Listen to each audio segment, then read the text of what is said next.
Hey everybody, it's your hospitality friend Glenn here. Thanks for joining me. So, one of the things that we talk a lot about is the Asian hospitality pipeline. And I got to tell you, China has taken all of the credit out there. So, we're going to talk about somewhere else commonly known in the Asian region. But before we do that, I want to thank our friends over at Actabl. Actabl, they give you the power to profit. Please do me a favor, visit actabl.com. Of course, I'm talking about India.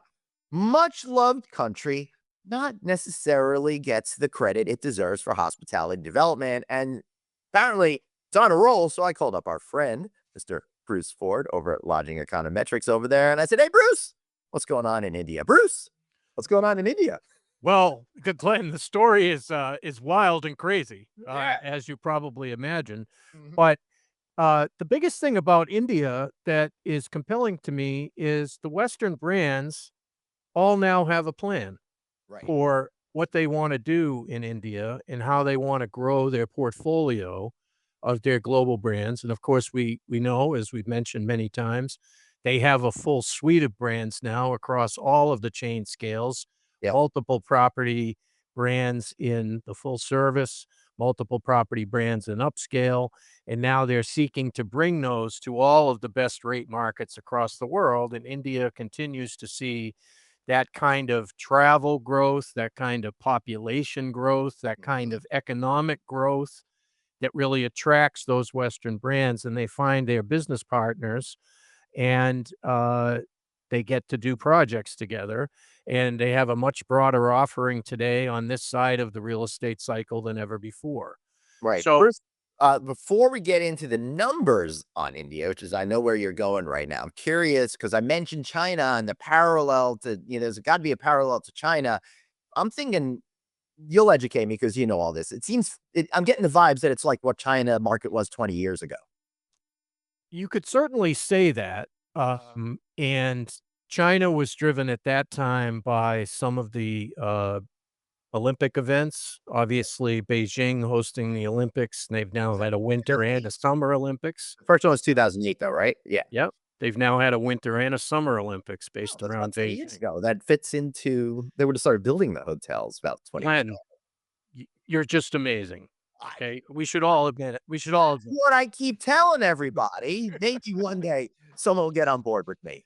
But what happened in China 20 years ago was that the consolidation of the hotel industry really kind of brought more Western brands to China, and that has continued to trend that way. But when you have the first sweep of hotels that go into major markets where you're kind of globalizing the market, if you will, it is always starts with full service. And And that's it always starts with the top 3 chain scales, okay, of luxury, upper upscale, and upscale. Now in 2023, so 3Q yeah, 2023, not total represented on this chart. total pipeline was 436 projects. Right. Here we are 3Q 2025, and we have 838 Woo. projects. That's a massive bump. So that's a doubling, okay, and the types of projects have also changed. Back then, we were looking at more mid-scale and upper mid-scale because that is often what is developed there. It's either luxury or it's 2 to 3 star. There was very little 4-star, Right. okay, and, so now we're seeing a lot of 4-star with the, upscale and upper upscale developments. So, Notable that many of them are also over 200 keys. right, again, I feel like this is very much what China was back in the day, where it was the very high end of the market and the economy side of the market. And then what I think what's happening now in India is people start moving around more frequently, have different income levels. The need for different categories starts to emerge. Does that make sense, Bruce? Also, yes, it does, but also the soft brand will have a very big impact here. Mm. The curios, the tapestries, the autographs, okay, the tributes, the garners, these types of hotels that are, quote, more designed for the locals, okay, and more designed to represent the local marketplaces versus, a red and green Marriott I'm sorry, a red and gold Marriott or a blue and gray Hilton. So as a for instance, those soft brands are some of the first things that come out, okay? And in some cases also the white label brands are part of what we're gonna see here too, which Mhm. is a managed property that also will figure it out when we bring it into the family about the renovation and what we're gonna make it, okay? And Right. white label branding is a big part of what the franchise companies are doing for a strategy today is to say, come into our rewards program, let's get you into the system, and then we'll figure out what to do with your asset. So, in many cases, that comes out as conversion work, Mhm. okay? But in some cases, that can come out as new construction also because they sign the project and say, we'll figure out what brand it's going to be once we design it. Yeah, that's kind of been the theme that you've been educating me about for a long time now is get them in the pipeline. If they don't have a specific brand, you know that it'll fit somewhere with either the hard brands or the soft brands. Right. And oftentimes, you kind of a remaking and a rethinking of the asset because what is most important in a conversion is to create the upside potential, okay, and to gather the upside potential. When you join these rewards programs, you want to join them at a point where you've already elevated the asset to achieve that new rate that you've been seeking or find that new plateau, Glenn. Mhm. You remember we've been talking about the plateaus for a We while? we did plateau made it into the title of the last video. We did. But what we have also seen in India is a refreshed interest in master franchise agreements, Yep. whereby they sign a 10-year or a 10 hotel program with a particular developer and saying you're going to take these cities and put these three brands there. Sign one with another developer. You're going to take these five cities, put these two Yep. brands there. So, it's a long term commitment. The franchise companies are interested in that. The well funded companies, they don't really want to do things one at a time. They prefer to have partners that they can come talk to that Right. have multiple locations within the marketplace. All right. So you're So, talking about development in different cities.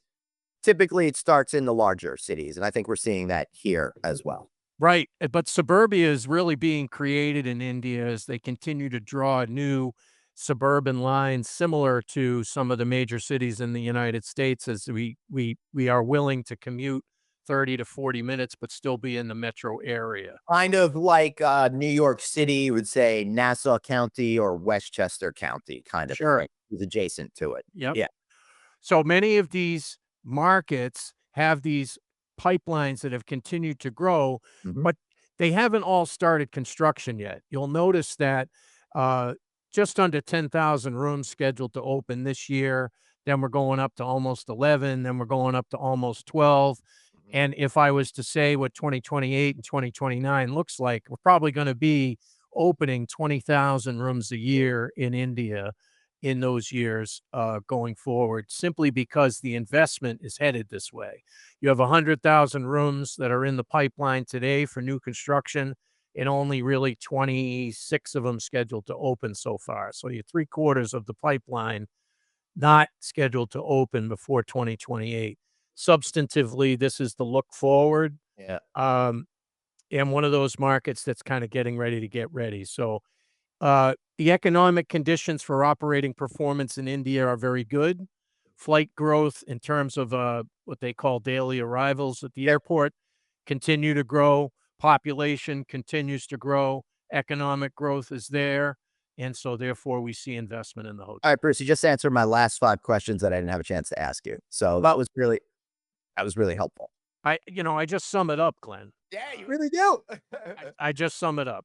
That's So great. So, basically, what you're saying is that there's probably more international arrivals to India coinciding with the growth of population and individual incomes and a change in the way their economy is working, that more people are traveling than ever. So, therefore, Bruce, I think you're also saying that there's a lot of depth to the market and opportunity to even increase that pipeline more. Would that be correct?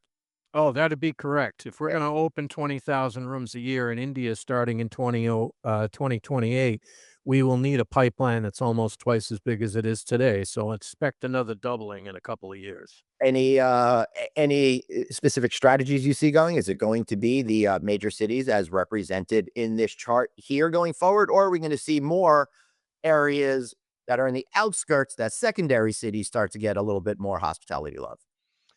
I think that there are, probably a mix of both. Mhm. I think both things can be true here. Absolutely. Um, and so we'll say that the top 7 or 8 markets in India have Western supply already there, Mhm. okay?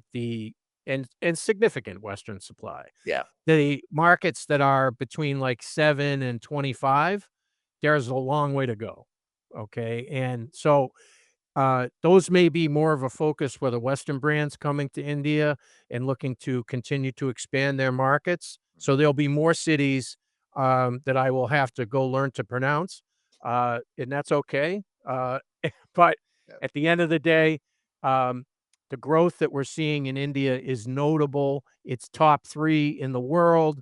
It is definitely a place where the franchise companies are seeking to focus. Bruce, you've left me wanting more. How can everyone out there learn more? So we're currently in the process of releasing all of our quarterly updates on for press releases. Glenn and I will be doing some additional recordings together, but you can find us on LinkedIn at Lodging Econometrics. We're on both Facebook and uh, Twitter, as well as visit lodgingeconometrics.com/global insights. We'll get you all of that detail. And at any time, I can answer any questions for you. We are continuing to maintain a global database of both existing supply and new projects in the pipeline. Excellent. And I want to thank you guys for being here. It's got great stuff. Follow the legendary Bruce Ford over there and everything from Lodging Econometrics. We'll see you next time on another special report revealing all about the pipeline. Bye, everybody.